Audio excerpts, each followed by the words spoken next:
Uh, Kalau teman-teman melihat di pemberitaan, gitu kan, teman-teman akan menemukan pemberitaan bahwasanya tarif tetap 11%.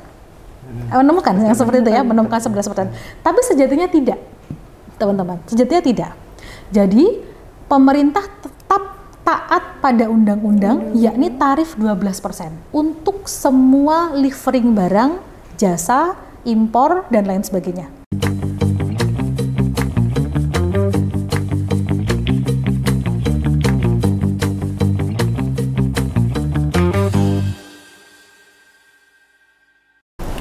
Assalamualaikum warahmatullahi wabarakatuh. Selamat datang di Legal Podcast KPS LEM FIUI. Podcast yang kali ini akan membahas tentang polemik kebijakan kenaikan tarif pajak pertama nilai atau PPN menjadi 12% di Indonesia. Saya Hosna Diva Azhara. Dan saya Anang Fajri Perdana. Kita akan membahas kenaikan tarif PPN 12%. Kami sangat antusias untuk berbicara tentang kenaikan tarif PPN 12%. Karena ini akan menjadi sebuah bahan diskusi dan edukasi kepada masyarakat. Dan setelah ini mendengarkan, kami harapkan teman-teman bisa lebih mengkritisi kebijakan pemerintah, terutama dalam hal ini kaitannya tentang perpajakan yang menyangkut masyarakat secara luas. Minggu ini kita kedatangan tamu yang sangat hebat yang akan berbicara tentang kenaikan tarif PPN 12%. Tamu kita adalah Ibu Siti Rahma, SHMA, selaku dosen Hukum Pajak Fakultas Hukum UI. Selamat datang Ibu. Terima kasih KPS sudah diundang, Mas Anang dan Mbak Nadifa dan teman-teman KPS yang lain. Terima kasih. Terima kasih Ibu. Baik, seperti yang telah disampaikan di awal bahwa kita akan membahas tentang PPN atau pajak pertama nilai, yang merupakan pajak tidak langsung yang akan dikenakan pada setiap transaksi jual beli barang dan jasa di Indonesia. Kita tahu bahwa dasar hukum pengenaan PPN ini ada di dalam Undang-Undang Nomor 7 Tahun 2021 tentang harmonisasi peraturan perpajakan atau yang biasa disebut sebagai UU HPP. Nah, salah satu ketentuan dalam UU HPP ini adalah bahwa tarif PPN ini akan naik secara bertahap 10% menjadi 11% pada 11 April 2022 dan selanjutnya akan naik kembali paling lambat 1 Januari 2025 menjadi 12%. Nah, namun implementasi kenaikan tarif pajak pertama nilai ini menjadi 12% pada 2025 muncul sebagai polemik dan perlu dikaji ulang ataupun menjadi pertimbangan bagi pemerintah dan DPR. Hari ini disampaikan oleh Wakil Ketua DPR RI, Bapak Sufmi Dasko Ahmad, yang menyatakan bahwa situasi terkini perlu dikaji untuk kenaikan PPN ini karena berdampak pada kenaikan inflasi maupun menurunnya konsumsi masyarakat terhadap jual beli di masyarakat. Begitu teman-teman. Terima kasih Mas Anang. Selanjutnya saya izin menyampaikan tentang kebijakan kenaikan tarif PPN sebesar 11% pada 1 April 2022 dan sebesar 12% pada 1 Januari 2025 telah resmikan pada Undang-Undang Republik Indonesia tahun 7 tahun 2021 tentang harmonisasi pengaturan perpajakan. Secara empiris, kebijakan pemerintah dalam meningkatkan tarif PPN ini sudahlah tepat karena secara teori, kenaikan tarif PPN dapat meningkatkan pendapatan negara konsumsi, lalu akan menaikkan pertumbuhan ekonomi. Hal tersebut selaras dengan tujuan pemerintah dalam membuat kebijakan ini, yaitu pemulihan ekonomi Indonesia. PPN terbukti memiliki kontribusi yang sangat signifikan pada pertumbuhan ekonomi Indonesia. Pemungutan PPN serta penentuan tarif PPN yang harus dilakukan berlandaskan asas keadilan agar tidak menimbulkan beban yang terlalu berat bagi masyarakat, serta dapat membuahkan hasil maksimal dalam proses pengimplementasian. Karena kenaikan tarif PPN yang tidak sesuai asas dan ketentuan juga akan berimbas kepada kegiatan jual beli di masyarakat. Oleh karena itu, pemerintah diharapkan dapat memfokuskan alternatif solusi dalam rangka pemulihan ekonomi kepada pemerintah demi terlaksananya pemulihan ekonomi secara efektif dan efisien. Dengan demikian, adanya kolaborasi ini diharapkan dapat mempercepat pemulihan ekonomi pasca pandemi di tahun 2022 dengan optimal. Izin Ibu penyampaian dari kami. Selanjutnya, kami izin untuk bertanya-tanya tentang kenaikan PPN 12% ini, Bu. Oke, silahkan. Baik, mungkin yang pertama nih, kita perlu tahu gimana sih politik hukum ataupun yang melatar belakangi pemerintah harus menaikkan menjadi 12% Ibu terkait dengan pajak pertambahan nilai ini? Oke, terima kasih Mas Anang dan juga Mbak Nadifa gitu ya. PPN 12% ini menjadi salah satu topik yang sangat hangat ya. Jadi kita akhir tahun ini sambil dag-diduk gitu kan. Karena Betul. apa? Karena ramai sekali di media sosial gitu ya. Pemerintah juga, apalagi teman-teman pemerintahnya pemerintah baru, belum genap 1 hari gitu ya. Pasti juga bingung juga nih ya. Bagaimana kemudian pemerintah ini menundukkan dirinya sebagai negara welfare state yang pastinya memberikan kesejahteraan bagi masyarakat. Ternyata di akhir tahun ada, ibarat kata ada bukan suatu masalah, mungkin cobaan, gejolak dan juga cobaan, gejolak di masyarakat. Itulah nanti negara yang tumbuh dan berkembang pasti diawali dari gejolak-gejolak seperti itu, lalu kita bisa melihat bagaimana negara merespon. Nah, kita akan flashback terlebih dahulu terkait dengan politik hukum ya, karena terlebih anak hukum, sebelum kita mengkritisi tindakan pemerintah, kebijakan pemerintah, kita harus tahu dulu politik hukum mau dibawa kemana sebenarnya arah kebijakan perpajakan kita yang nantinya pasti akan berpengaruh terhadap kebijakan keuangan dan juga ekonomi secara makro. Teman-teman sekalian, kalau kita berbicara terkait dengan undang-undang PPN atau pajak pertambahan nilai, dulu sejatinya kita tidak menggunakan nama PPN. Kita itu menggunakan namanya pajak pajak atas pembelian, gitu ya, penjualan pembelian, gitu kan. Sebelumnya tahun sekitar sebelum tahun 80-an, yang mana tax on sales ini tarifnya adalah 5%. Ya, jadi Indonesia itu termasuk negara yang di awal kelahirannya atau independensinya itu merupakan negara yang cukup cepat menerapkan PPN. Ya, lalu kemudian di tahun 80-an, berarti pada masanya reformasi perpajakan jilid pertama, secara spesifik tahun 83 menggunakan Undang-Undang 8 1983, kemudian namanya berubah menjadi pajak pertambahan nilai dan juga PPNBM, penjualan atas barang mewah, seperti itu ya. Yang mana akan ada 2 tatbestan, yang satu adalah berbicara terkait dengan pertambahan nilai atau adding value, yang satu adalah tax on sales untuk barang-barang yang mewah gitu kan. Nah, undang-undang ini kemudian direvisi berkali-kali.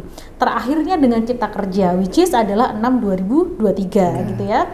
Nah, yang menjadi polemik itu adalah direvisi menggunakan Undang-Undang 7/2021. Ya, yakni harmonisasi peraturan perpajakan, HPP, kita menyebutnya Undang-Undang HPP. Nah, baik teman-teman yang sudah ngambil mata kuliah pajak atau belum gitu ya, ini jadi kalau teman-teman taunya omnibus itu adalah Cipta Kerja gitu kan, nah sejatinya kan kita tahu bahwa omnibus itu adalah metode sebenarnya ya, metode dalam penyusunan perundang-undangan atau legislative drafting.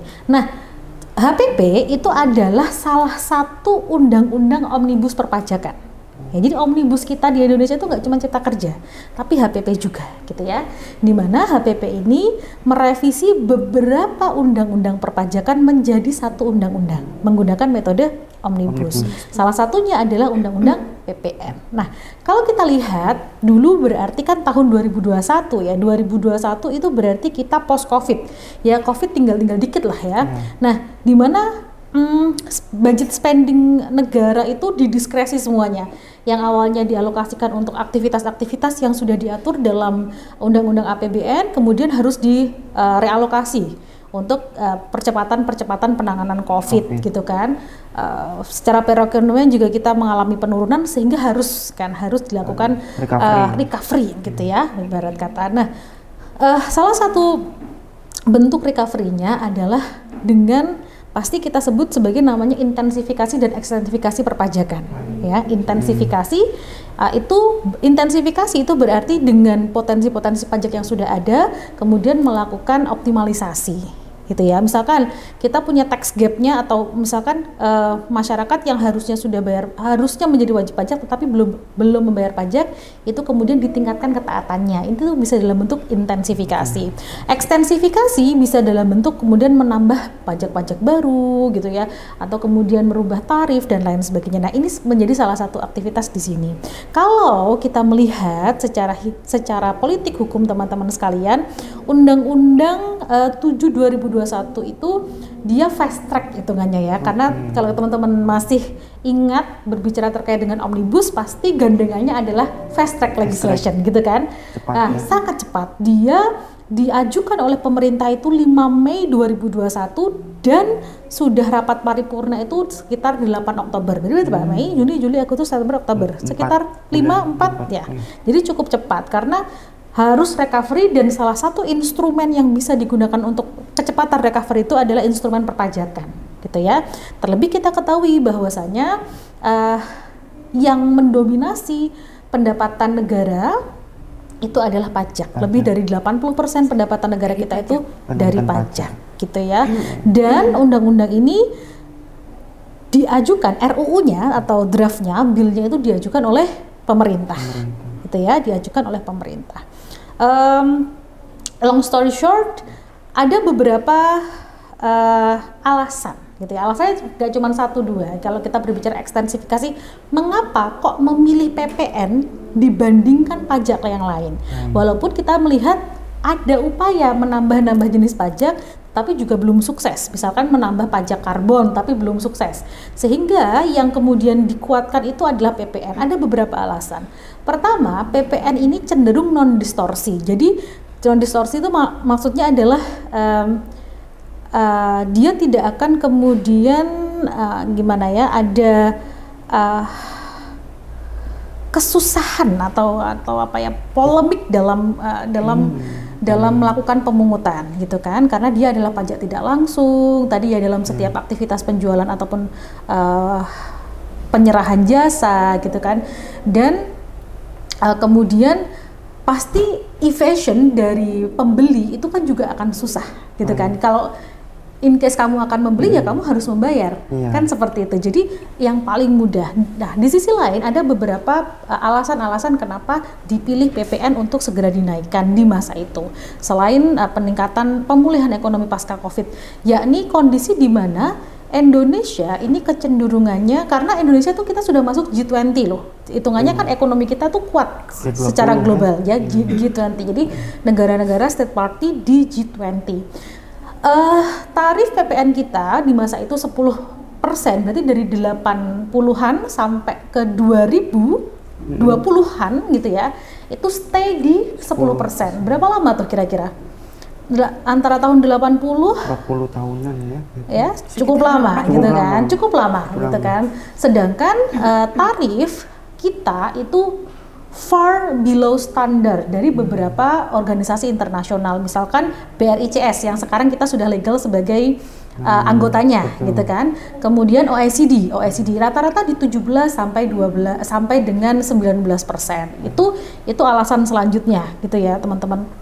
Kemudian kenapa? Jadi kalau kita melihat teman-teman, primadona pendapatan negara itu yang pertama itu adalah pajak penghasilan, ya, baik orang ataupun badan, ya. Yang keduanya adalah PPN, gitu. Kemudian ada pajak-pajak yang lain. Nah, kenapa kok tidak bisa di PPH yang kemudian diekstensifikasi? Apalagi misalkan kalau yang diekstensifikasi atau diperkuat gitu ya di Undang-Undang HPP itu PPH diperkuat dengan menambah tarif yang terakhir 35%, karena orang kaya di Indonesia banyak banget gitu kan. Sejatinya yang 1% itu ya, yang walaupun 1% tapi kekayaannya luar biasa tahunannya gitu kan, sehingga diperluas tarifnya di situ. Tetapi yang nggak bisa kemudian dinaikkan itu adalah PPH badan. Mengapa? Karena kita harus mengendalikan investasi asing. Ya, investasi asing. Jadi hitungannya masih sudah turun tapi cukup tinggi, 22%. Ya. 22%. Kalau tidak misalkan dulu masih di atas 22, nanti foreign direct investment kita nggak akan ada yang mau. Ya, that's why level ease of doing business Indonesia di World Bank itu kecenderungannya di ranking 70, dia nggak bisa naik. Bahkan dibanding negara-negara ASEAN yang lain, gitu ya, kita masih ada di cukup rendah, gitu ya, kemudahan. Ya, salah satunya adalah diupayakan PPh badannya direndahkan. Nah, sehingga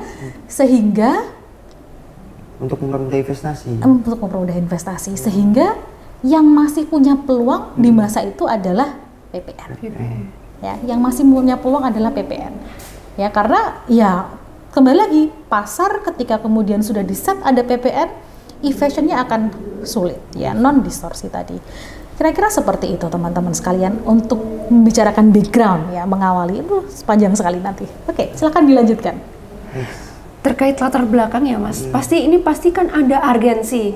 Betul. Nah, untuk urgensinya sendiri itu kira-kira menyangkut apa aja ya Bu, urgensi kenaikan tarif PPN ini? Yang 12%? Iya, Nah, yang 12%. ini ada cerita lagi. Kalau teman-teman, kita karena semuanya adalah mahasiswa hukum ya, dan pemerhati hukum teman-teman sekalian semuanya, kita harus membaca naskah akademiknya. Membaca naskah akademik itu menjadi penting untuk mengetahui politik hukum pemerintah itu seperti apa.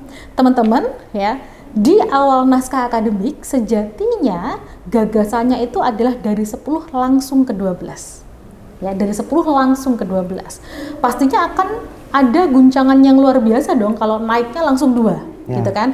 Sehingga dalam pembahasan dengar pendapat oleh DPR dengan berbagai stakeholder, gitu ya, akhirnya walaupun kemudian pada kajian-kajian yang saat ini muncul, oh nanti dia akan menurunkan daya beli masyarakat dan lain sebagainya, itu juga muncul dalam rapat dengar pendapat yang teman-teman bisa akses dalam risalah sidang, ya, di websitenya DPR RI di masa itu. Tetapi tidak benar-benar kemudian ada penolakan, ya teman-teman, atas kenaikan itu ketika rapat-rapat dengar pendapat. Mengapa demikian? Karena memang urgensi untuk mengembalikan kekuatan ekonomi pasca Covid memang sangat se-urgent itu, ya. Dan dengan perbandingan jenis pajak yang lain, ada, kalau kita berbicara di pajak ya, ada fungsi reguleran yang lain yang tidak bisa diubah, kayak PPh badan. Kita nggak bisa tuh naikin PPh badan. Kalau PPh badan kita naikin, investasi kita yang anjlok. Sulit guys, memang menjadi pemerintah itu sulit.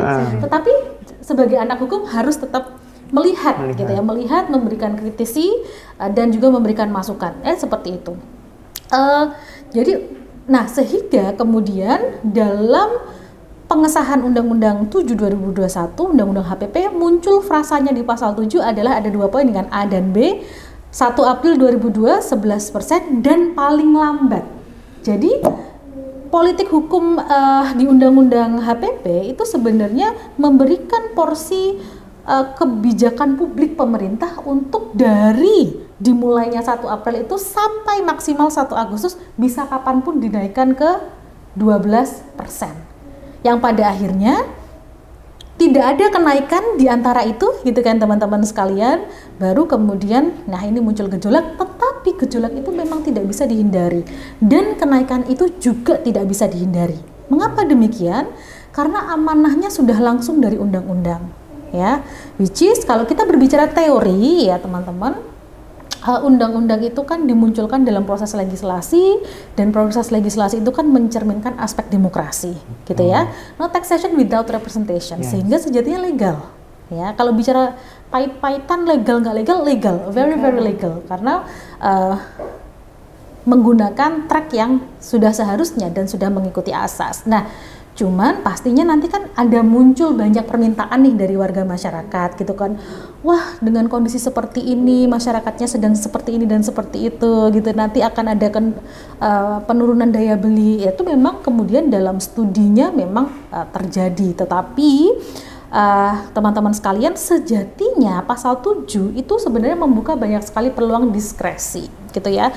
Teman-teman bisa lihat juga, misalkan di pasal 7 ayat 3. Tarif pajak pertambahan nilai sebagaimana dimaksud di ayat 1 dapat diubah menjadi paling rendah 5%, paling tinggi 15%. 15%. Ya, jadi tarif base-nya adalah 12 untuk 1 Januari, tapi sebenarnya ada nih ruang kebijakan dari 15% sampai dengan 5 sampai 15. Tetapi harus diatur dengan PP yang kemudian diamanahkan nih di ayat selanjutnya, disampaikan oleh pemerintah kepada DPR RI untuk dibahas dan disepakati dalam rancangan anggaran pendapatan belanja daerah. Jadi taxation without representation tetap harus ada. Mau merubah tarif teman-teman sekalian dari 5 ke 15 misalkan mau dipakai tuh ya, itu tetap harus dengan persetujuan DPR walaupun instrumen hukumnya adalah PP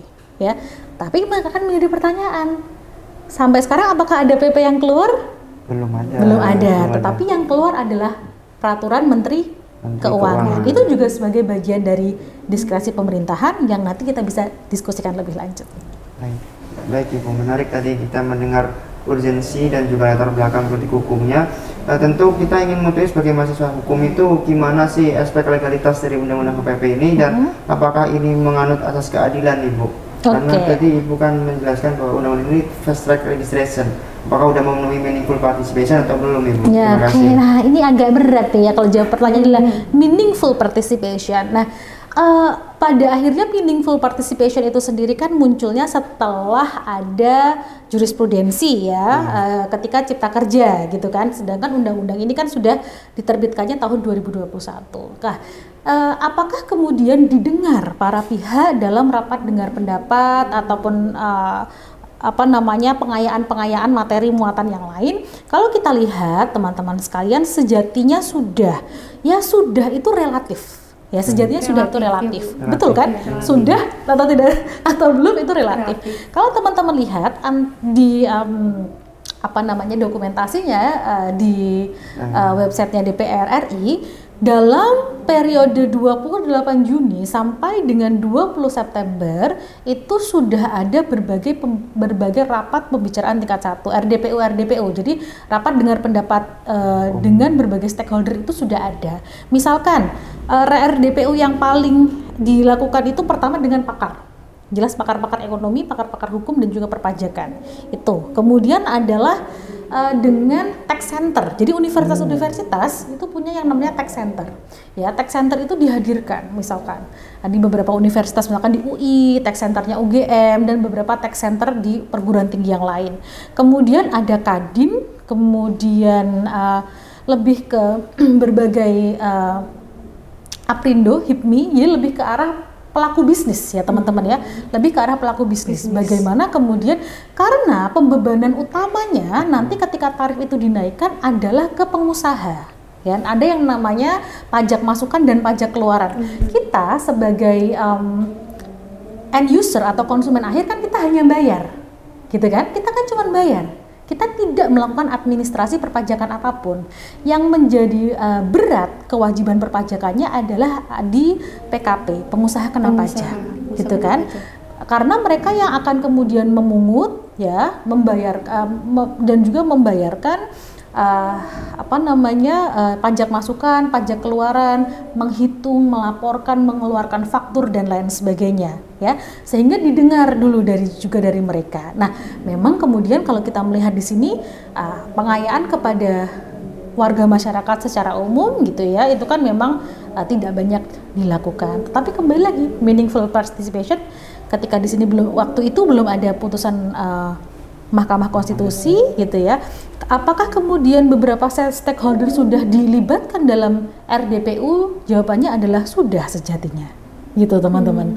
Ya, agak menjadi gimana ya? Kita jadi anak hukum kan menjadi kayak, aduh ini sebenarnya secara proses masuk nih semuanya, gitu kan?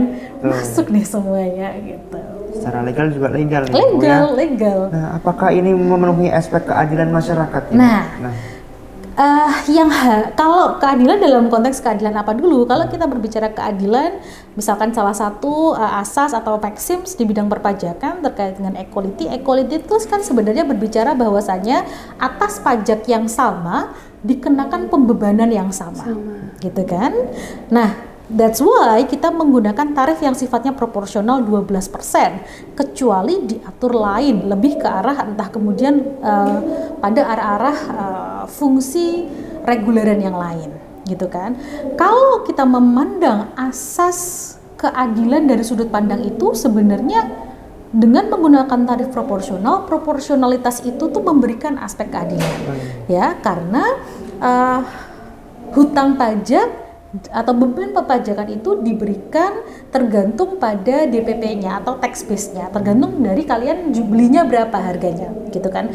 Tetapi kalau yang dipertanyakan adalah keadilan pembebanan pajak secara makro, gitu kan. Karena kalau kita berbicara pajak kita kan nggak cuma PPN aja nih teman-teman, gitu kan. Riset mengatakan bahwa sejatinya secara agregat, gitu ya, agregat itu berarti secara rata, ya, secara agregat spending masyarakat Indonesia untuk pajak dan juga asuransi itu cuma 4% dari pendapatan. Kecil ya ternyata, kecil. Sebenarnya 4% dari pendapatan itu kecil. Kenapa demikian? Karena misalkan saya tanya ke teman-teman, mungkin teman-teman bukan merupakan wajib pajak penghasilan, tetapi terkadang teman-teman ketika melakukan aktivitas konsumsi, gitu ya, teman-teman akan membayarkan paling enggak ya pajak restoran, kemudian pajak PPN, dan bisa jadi itu tidak setiap hari dikeluarkan, atau bisa jadi tidak setiap bulan juga dikeluarkan, gitu kan, tergantung daya beli dan konsumsi masyarakat, sehingga sejatinya tadi hanya 4%. Nah, tetapi ada tetapinya. Kondisi yang harus dilihat secara makro saat ini, kalau dulu kenaikan 11%, pada akhirnya kan tidak banyak yang menolak. Ya mungkin ada, tetapi tidak menjadi semasif sekarang gejolak polemik dan isunya, gitu kan. Mengapa kemudian sekarang ini menjadi permasalahan? Saya kira kita berbicara keadilan pada level yang lebih makro lagi, tidak hanya berbicara pada keadilan perpajakan saja. Mengapa demikian? Karena keadilan perpajakan itu berbicara pada aspek equality, ya. Kamu membayar pajak yang sama atas aktivitas yang sama. Itu equal, ya. Tetapi kalau equal dalam hal yang lebih makro, gitu kan, kita harus melihat bahwasanya post COVID, walaupun secara ekonomi kita menguat, gitu kan, tetapi survei dari BPS teman-teman itu menunjukkan, ya, kalau teman-teman bisa cek di BPS, ternyata nih saya bacakan sekilas ya, dari 2021 ke 2024, kan kita post 2024 ya, ada sedikit kenaikan masyarakat kelas atas, kelas yang super rich, crazy rich, itu ada kenaikan slightly, walaupun secara agregat masih 1% dari seluruh masyarakat Indonesia, 300 juta teman-teman. 1%-nya berapa ya kira-kira ya? Ya, sangat segelintir sekali, gitu kan. Segelintir dan terkonsentrasi di daerah-daerah tertentu, ya. Nah, yang menarik di sini adalah untuk masyarakat rentan miskin menuju menengah dan menengah.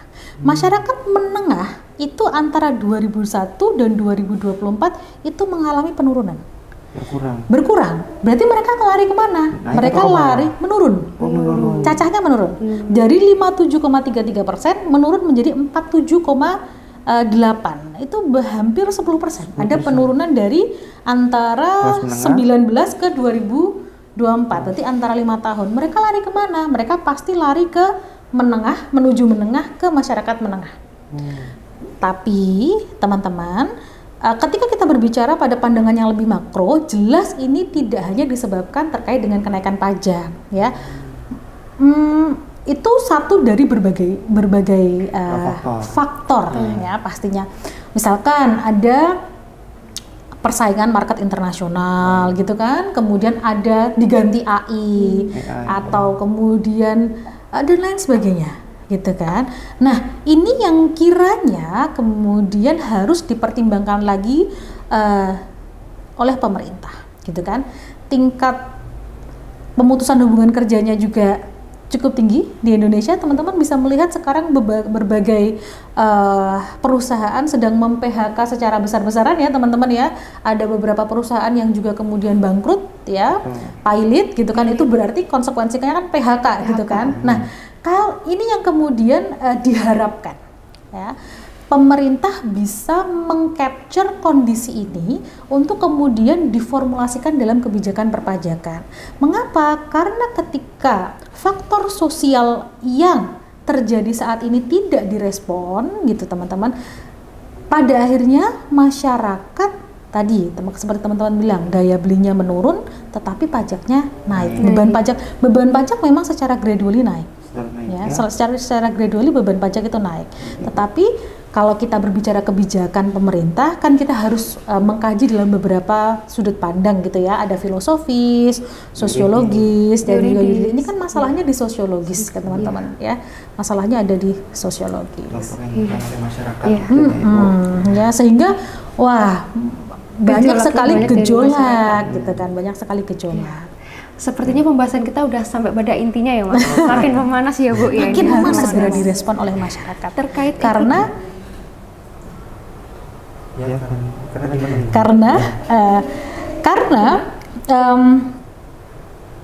trust dari masyarakat ini penting untuk pemerintah. Benar nggak teman-teman? Kepercayaan itu harus dibangun, gitu ya.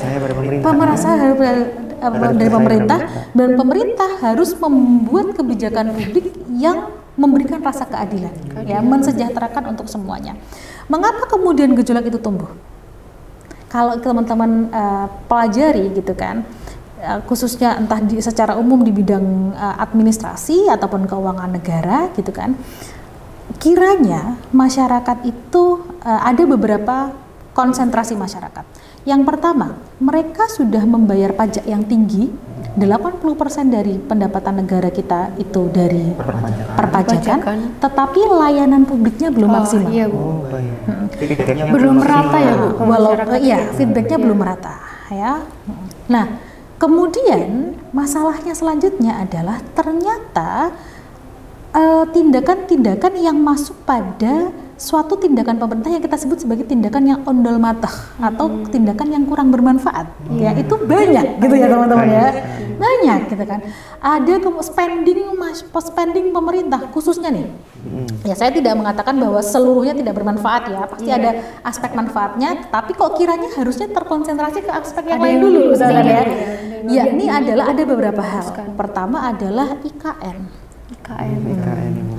Ya, yang kedua adalah masalah proyek strategis nasional yang lain. Jadi ada 4 konsentrasi utama dalam beberapa tahun terakhir di anggaran kita. IKN, kemudian PSN, kemudian ada pemilu, ya, yang terakhir pertahanan dan keamanan. Ya, masyarakat paling tidak sepakat nih di beberapa pembangunan ini. Plus tingkat korupsi. Iya. Ya kan? Plus tingkat korupsi. Ini layanan publik, ya, pelayanan publik, pemborosan anggaran, ya, tingkat korupsi. Menjadi ketidakpercayaan masyarakat. Ketika kami tidak percaya, ketika kami tidak mendapatkan feedback yang baik, kenapa kok kami dimintain uang terus, gitu uang kan? Pajak, ya, kan gitu kan? Nah, barangkali kan gitu kan, kalau kemudian layanan publiknya baik, anggarannya terserap untuk masyarakat, mungkin persepsi masyarakat tidak akan seperti ini. Gimana? Bener ya teman-teman? Bener. Bisa jadi, ya bisa jadi kan, kita belum ke arah situ. Nah, sehingga muncullah peraturan Menteri Keuangan, ya. Ini berbicara terkait dengan kebijakan publik. Kebijakan publik adalah whether government choose to do or not to do. Jadi pemerintah kita itu bisa memilih apakah tetap mau memaksakan 12%, ya, dalam tanda kutip mereka patuh terhadap undang-undang, atau melakukan terobosan-terobosan dalam kebijakan publik. Ya, di sini yang kemudian dikeluarkan pada 31 Desember 2024. Jadi teman-teman malam tahun baruan pemerintah rapat, ya, mengeluarkan peraturan Menteri Keuangan 101. Ya, kalau nggak salah ya 101 bener ya. 101 2024. Nah, kalau teman-teman melihat di pemberitaan, gitu kan, teman-teman akan menemukan pemberitaan bahwasanya tarif tetap 11%. Menemukan yang seperti itu ya, menemukan 11%. Tapi sejatinya tidak, teman-teman. Sejatinya tidak. Jadi pemerintah tetap taat pada undang-undang, yakni tarif 12% untuk semua livering barang, jasa, impor dan lain sebagainya. Kecuali BKP, bahan pokok ya, PKP. Bu, ya.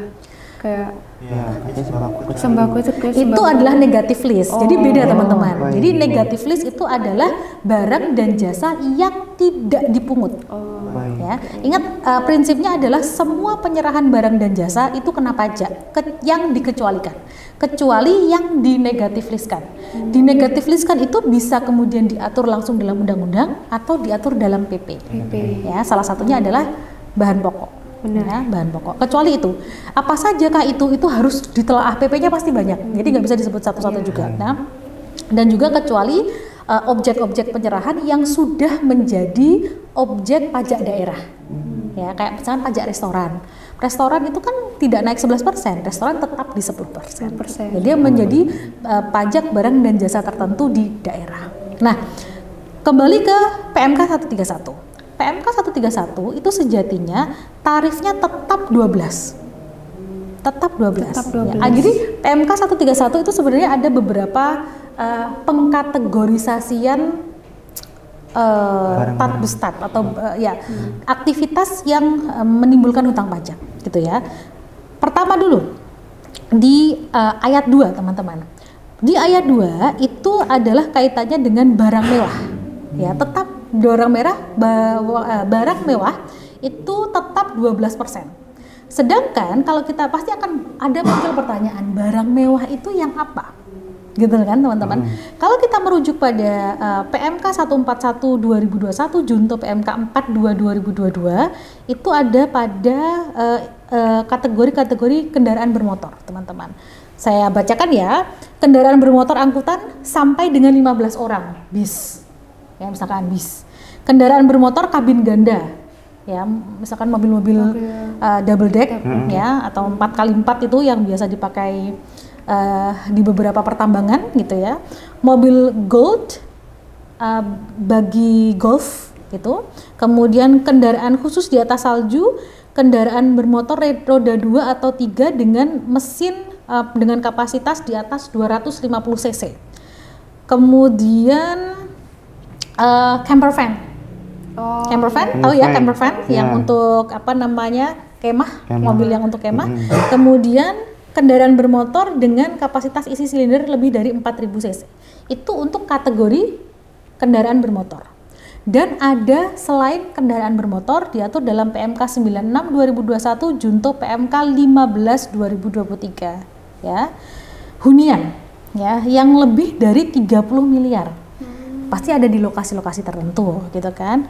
Balon udara, mention gitu ya.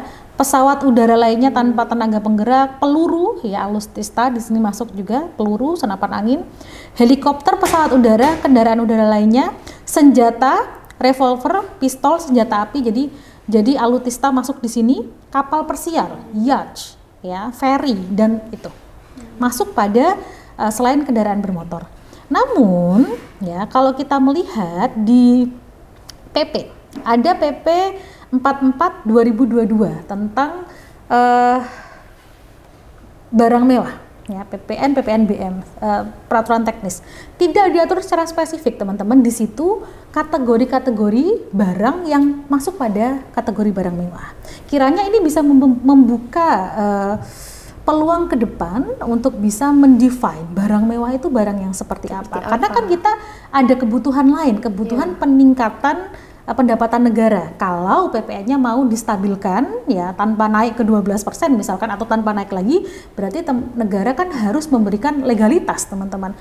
Selain yang sudah ada yang saya sebutkan tadi, mana yang mau dikembangkan oleh pemerintah kan indikatornya harus jelas. Seperti itu. Yang kedua, nah ini yang kedua yang menarik ya. Teman-teman pasti di pemberitaan sudah menemukan bahwasanya PPN tetap kok 11% gitu kan. Di ayat 3 untuk selain barang mewah. Berarti indikatornya gini, selain barang mewah dan juga yang selain dinegatif listkan atau yang selain tidak dipungut atau dipungutnya 0%. Ya. Ada di beberapa PP yang sudah diatur tarifnya secara khusus. Misalkan kayak gini, kalian kan misalkan 1122 apa Harbolnas, kan itu tingkat beli barangnya tinggi ya teman-teman ya. Jadi untuk jasa ekspedisi itu dia tidak mengikuti tarif normal, dia ada tarifnya sendiri. Ya, misalkan contohnya kayak gitu teman-teman. Nah, selain barang mewah, ini kemudian kalau kita lihat di pemberitaan masih 11% kok, kan gitu ya teman-teman membacanya. Tapi sejatinya kalau secara tarif tidak.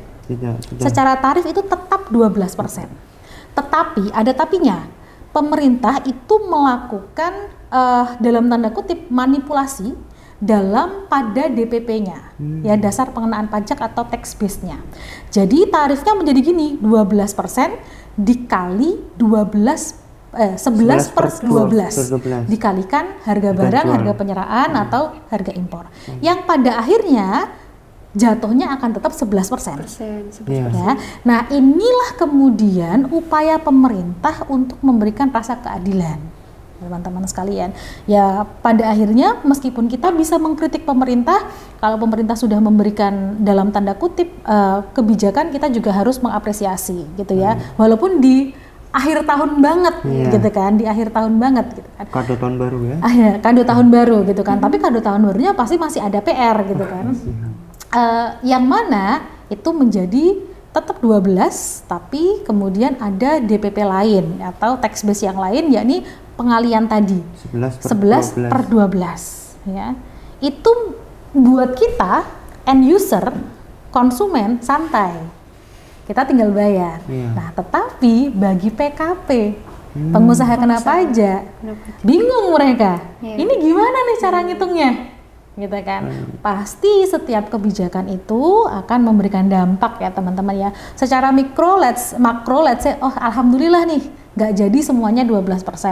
Tetapi yang mau tetap di 12% kan, untuk barang-barang mewah itu harus lebih didetailkan lagi gitu kan, agar masyarakat tidak bertanya-tanya gitu kan. Nanti ada isu ini muncul, oh pendidikan naik, barang yang ini kenapa barang ini menurut kami ini nggak mewah, tapi kenapa menurut pemerintah mewah kan.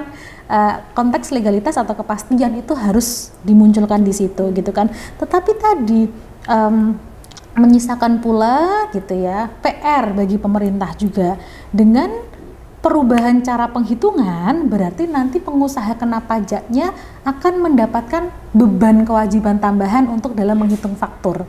Betul kan teman-teman? Yang dulunya mudah ngitungnya tinggal dikalikan, ini ada pakai per 12-nya itu. Seper 12-nya. Itu teman-teman sekalian. Baik Ibu, tadi terkait dengan PKP Bu, apa saja sih poin penting yang diatur dalam undang-undang ini bagi kewajiban PKP maupun non PKP Bu? Oke. Kalau kewajiban PKP ya teman-teman itu jelas memungut ya, memungut kepada end user.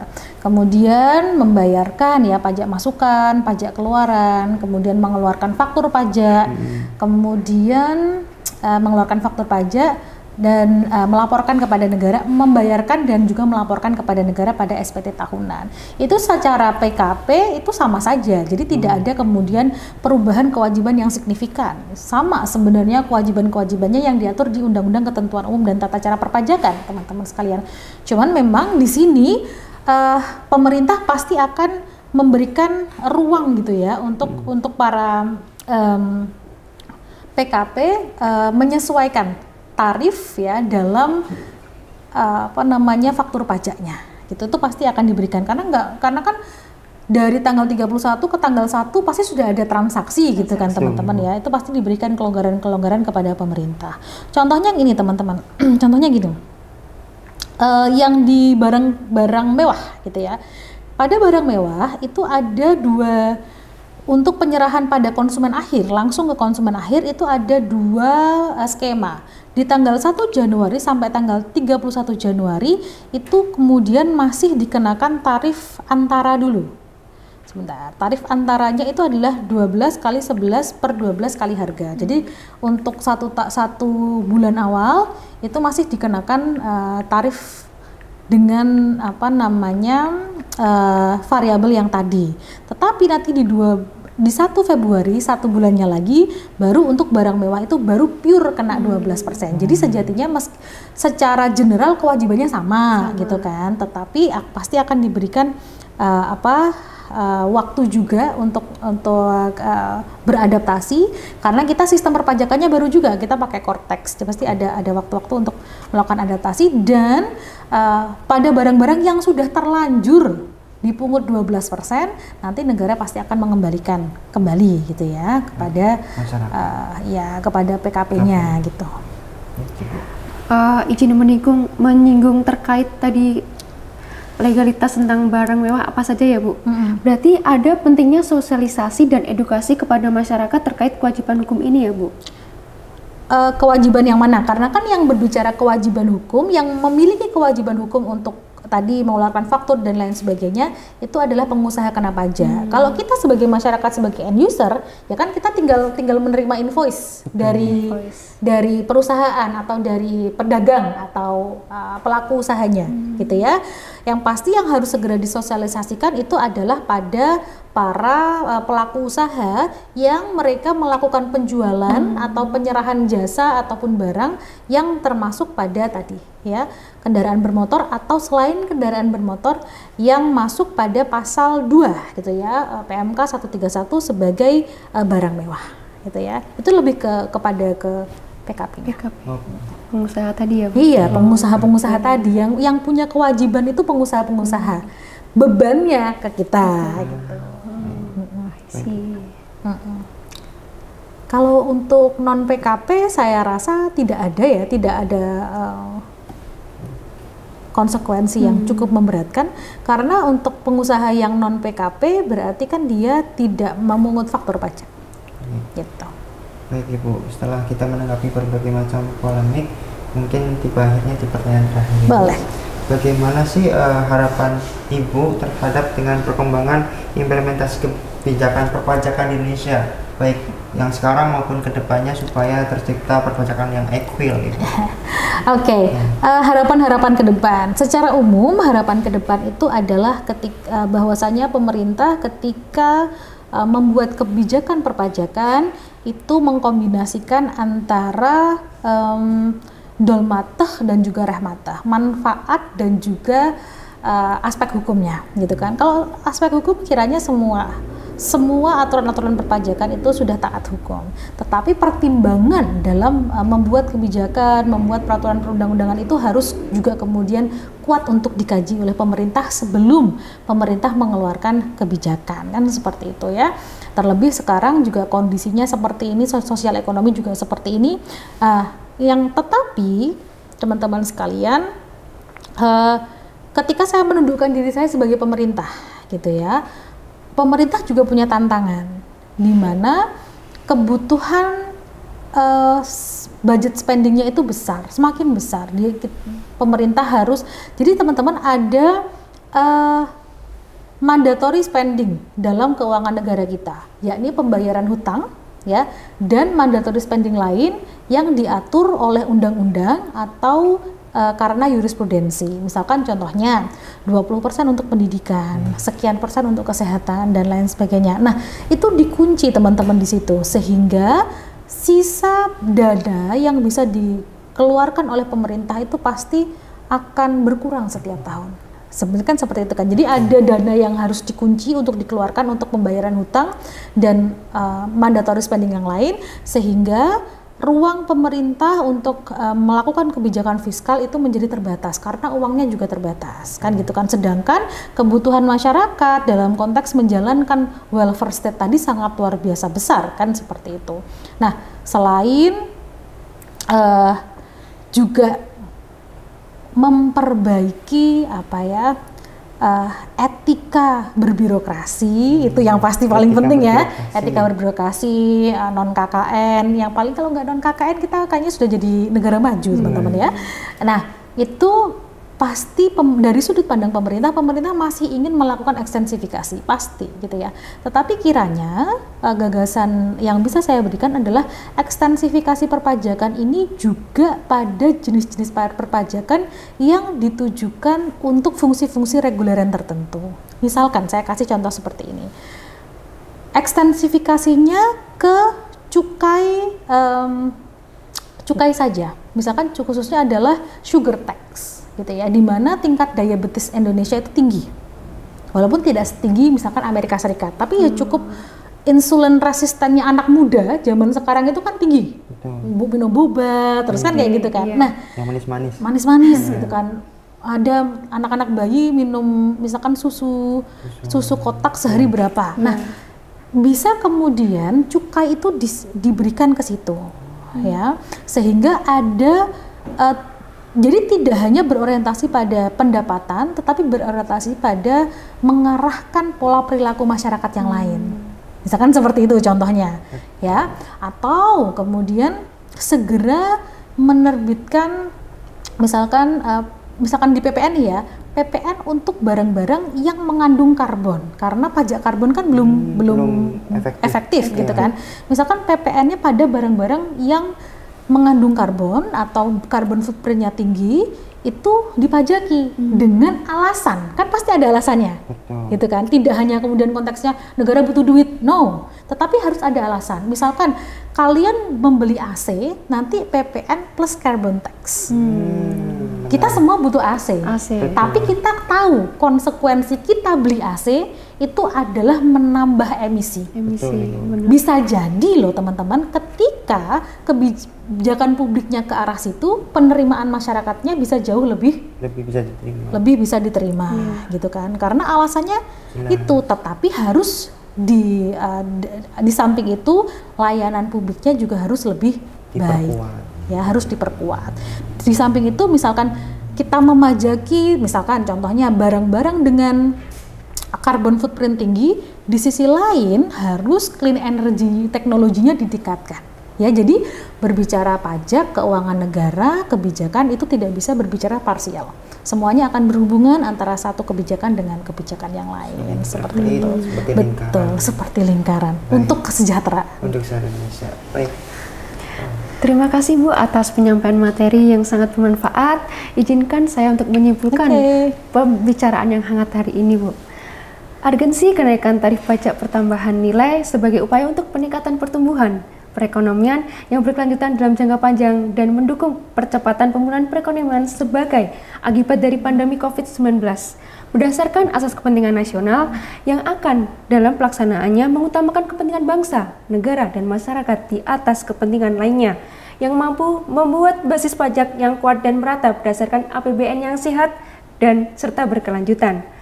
Program sosialisasi dan edukasi tentang peran wajib pajak atas pengaruh usaha yang dikembangkan di Indonesia menjadi hal yang penting untuk segera membangun pemulihan ekonomi negara dengan tujuan dapat meningkatkan pemahaman, memunculkan persepsi positif terhadap kebijakan pemerintah dengan angka persentase cukup relatif baik. Selain itu, perlunya pendampingan antara perubahan pajak dengan pelaku usaha agar pergerakan perpajakan terus berjalan hingga mencapai stabilitas sosial ekonomi memadai. Sama halnya ketika terjadi inflasi, perlu adanya skema kebijakan pajak dan pengontrolan harga agar inflasi tetap dapat dikendalikan di tengah kenaikan tarif pajak pertambahan nilai.